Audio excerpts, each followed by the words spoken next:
Alam mo, isa sa pinakamasarap na pakiramdam ang pagmamotor ng long ride.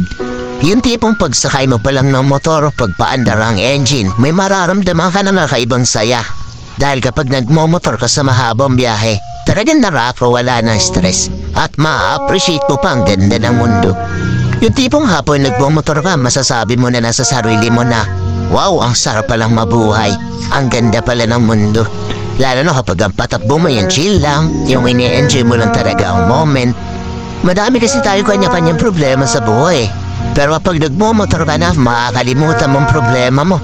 Lalo na kapag maganda ang view, maganda ang kalsada, tapos hindi mo na mamalayan, nagkakaroon ka na pala ng positive mindset dahil magaan ang pakiramdam mo eh.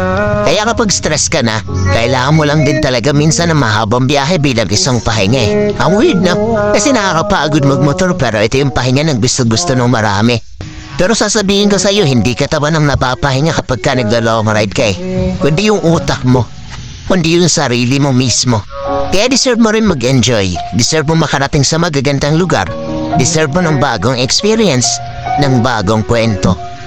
Ang buhay ay isang mahabang biyahe. Madami kang pagdadaan ng iba't ibang uri ng kalsada, malubak, mabuhangin, madulas. Kailangan mo lang din talaga maging maingat.